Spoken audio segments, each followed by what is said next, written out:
after our incredible recording and meditation, that next morning, I started having heart pain, and then by the afternoon, my cardiologist said that I had to get into the emergency room, and then after a short period of time, was flown out because they believed that I was having a heart attack, and so I was flown out to a more acute hospital. And long story made short, all the numbers, all the chemicals in my blood proved that I was having a heart attack. But when they looked at the muscle, there was no damage to the muscle, so I hadn't had a heart attack. And I was scheduled to fly out to Ecuador on Thursday. Ended up flying out on Saturday, so missed a couple of days there. But the work that we did is so in alignment with the work that that all of us are doing. And one of the big takeaways for me was so when we were researching on the implantation, at that point in time, we're just our mother and father's lineage, because we're just our mother and father's cells. Mm-hmm. And so we're the lineage. But what happened for me was that the snake-like energy that you were talking about last Monday, the snake-like energy was trying to have me believe that I did not want to incarnate, and was trying to stop my body from incarnating.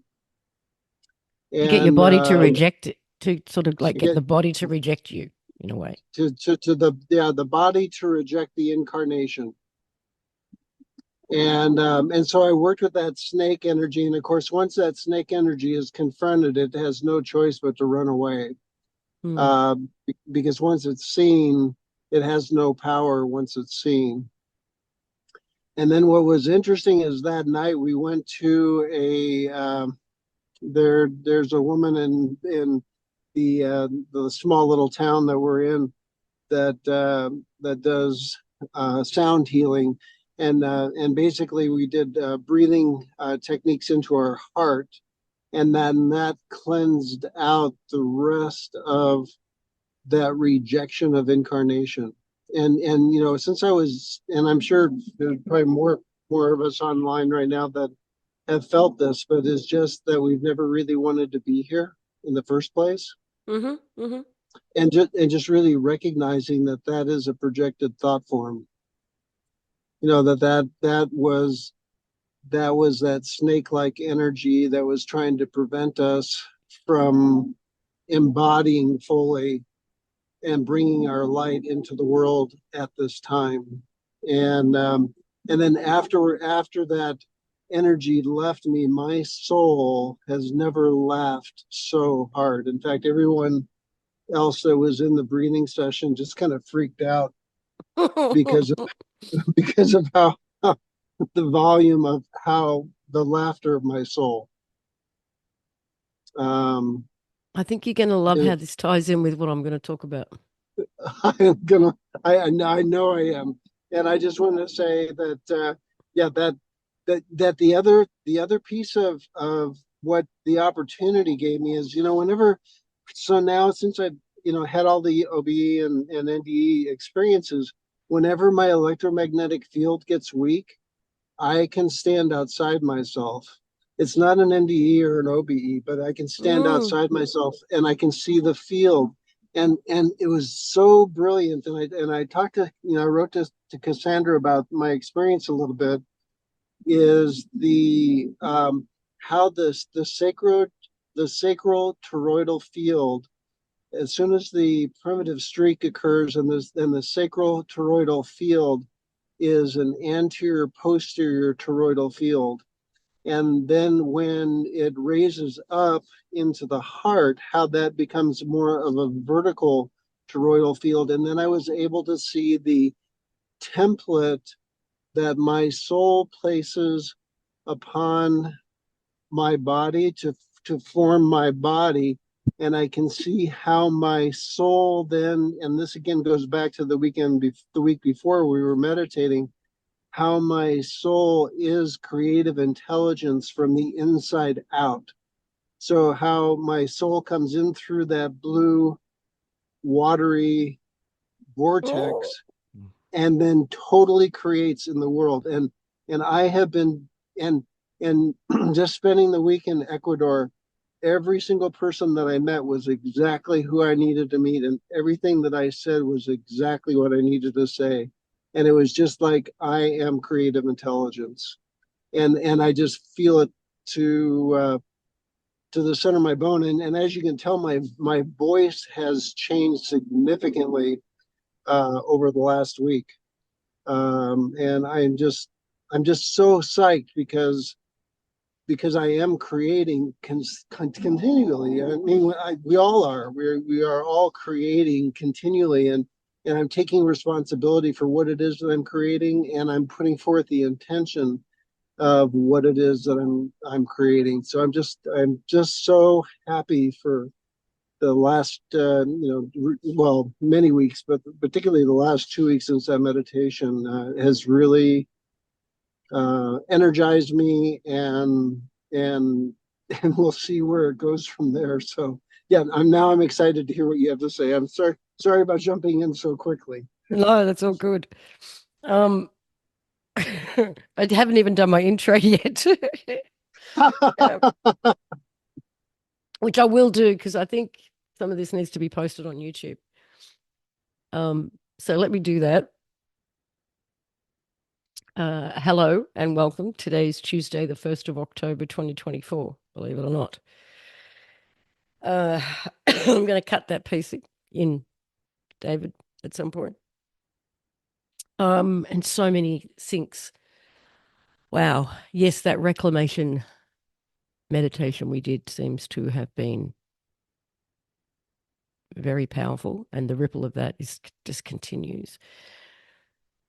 So to recap a little bit, that recent lunar eclipse really, really was us landing, it feels like, in a new space. We landed somewhere, we've moved again, and we've landed in a completely new frequency. And what it allowed for right out of the gate for me on the day was like a core wound, a core issue to come up and be seen. And of course, for me, it was trust, and it probably is for most of us. But I only just remembered a couple of minutes before this call started that in one of the conversations from home, and I believe it was the being who called herself or was referred to as Earth, but not in the way we think. She told me she she she brought up some things that have gone on in my life since childhood, and said, that your core issue is trust. I only just remembered it, and I think since then it's been ooh, this last week in particular. It's like we hit, I don't know, what is it, like the 22nd or something like that, last Sunday, just a week ago, that the next purge began, which we talked about on the call. And the theme for me this last week has been different ways it's come to me. I've had a being visit me twice now and explain stuff to me. And it was all about value, our value, my value, and how our value, and he was very specifically using the word value, how it is undermined by the way people treat us, the way we treat ourselves. The other theme, which has come from external, is the stories we tell ourselves. It's those lines have shown up in two different things that are programs that I've watched or movies that I've watched, as well as in conversation around narratives. And it's like the stories we tell ourselves as opposed to the stories we tell others. And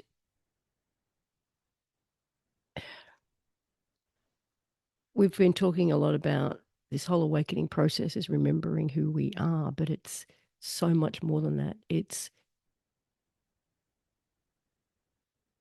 not just remembering who we are, but it's accepting who we are in all of our glory and all of our power. And this, it literally does feel like I'm being pulled inside out, as we talked about last week. It's all of this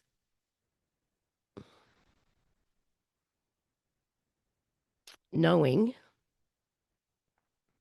and sense of self. It's like I'm slowly aligning. I can't force it. I can't speed it up. I can't do anything, but it's like I am very internally slowly aligning with my core sense of value of who I am. And it's like when that clicks, it's not quite there yet, but all the things that are stopping me from doing that are coming up to be seen. All the resistance to it, all the programs around it. And I just have to let them go, let them drop.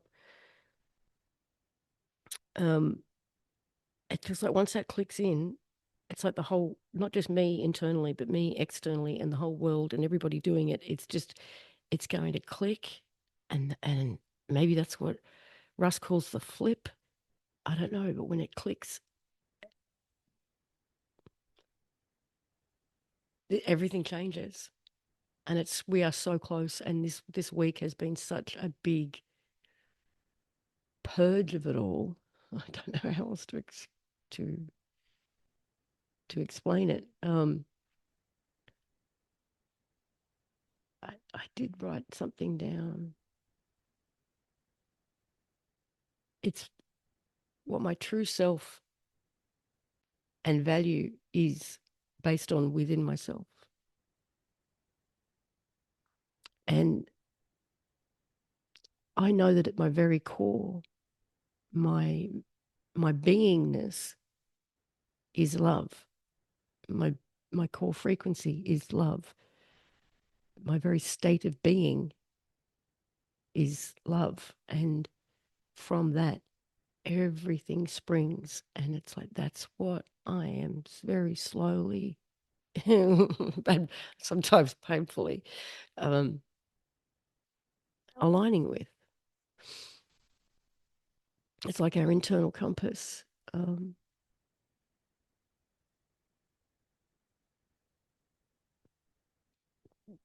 aligning with our true north, perhaps.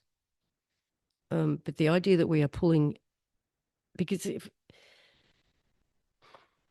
remember if you heard about my OBE where I had that moment where I was like, this isn't real. It's it's the knowingness. This again is slowly solidifying for me, but the knowingness that all of this whole experience, this whole reality, all of it is a projection from within, is becoming more and more real. And unfortunately, not as quickly as it happened in that OBE, but and this is changing. This is changing because this is changing. And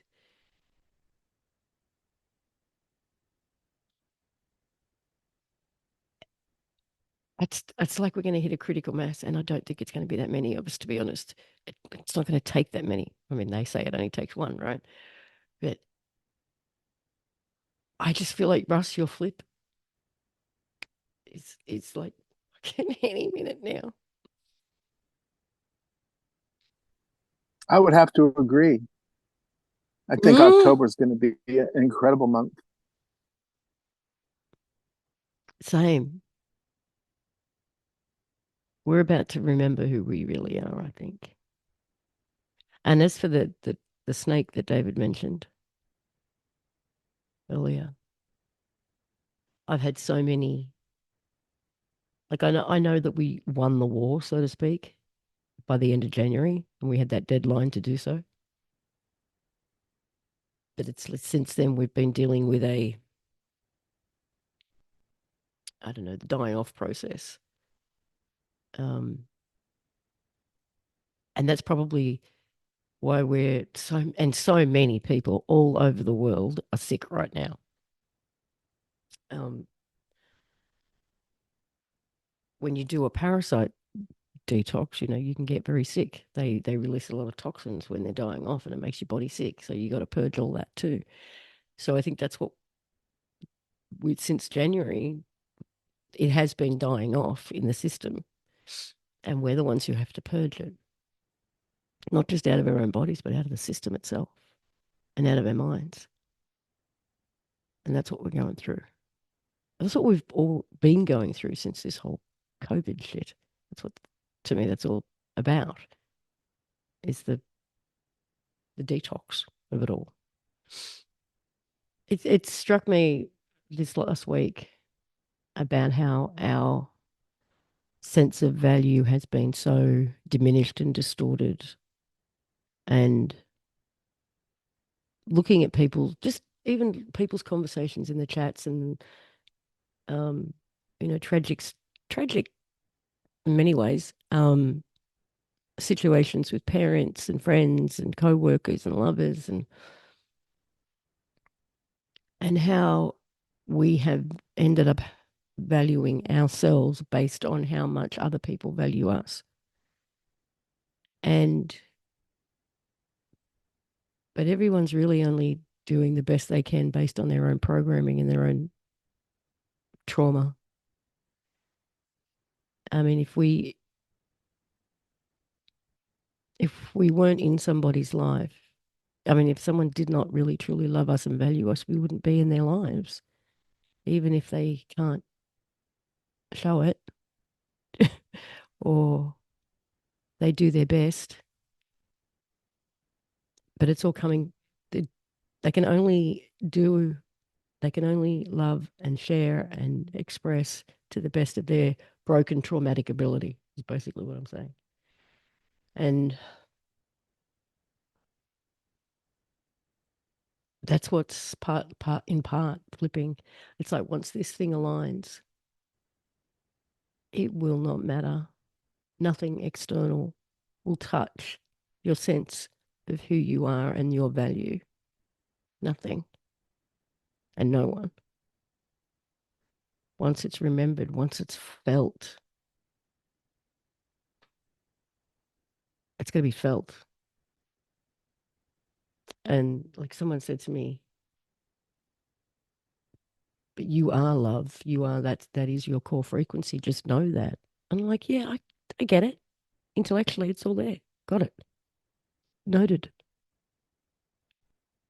But it's in the process of being felt at my core and coming up from my core.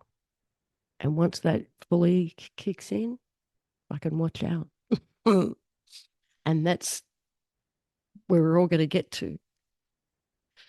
And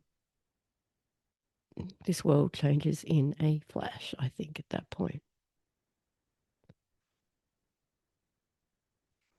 Um, Lots of messages. Oh, you're on a plane again, Marianne.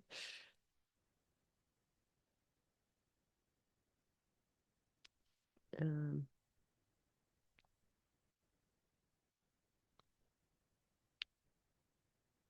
Terry. Lisa, Oh, all I sorry. can Yes. say is, yeah, yeah, all I can say is yes, yes, yes, yes, yes, yes, yes. You're already ahead of us, so thank you. but it's all true. I mean, that's it. It's we know it until we are it, and as soon as we are it, it just is so incredibly expansive, and it gets bigger and bigger and bigger. So I just say yes. I've seen this value thing express itself in so many ways. Um, for example, one of many I could give, but I'll give one. Um, when you realize what somebody else values, so let's say somebody who's very ambitious or and values money or values material things, or you know, that's they hold that of high value, and then you see where they're prepared to put that, where they're prepared to spend their money, or where they're prepared to whatever, and you're not one of those things, that says to you, I don't value you. Um, or if it's just time, people value their time. And when you don't feel like they're prepared to give you enough of that time, then you don't feel valued. So it's whatever the person values and where they express that, where they're prepared to give that and share that. And if you're not one of those things, you don't feel valued. And we allow that instead of we take it on, we take it personally, and instead of getting that sense of value from our core, from our knowing of who we are, because that's what we've forgotten. Um,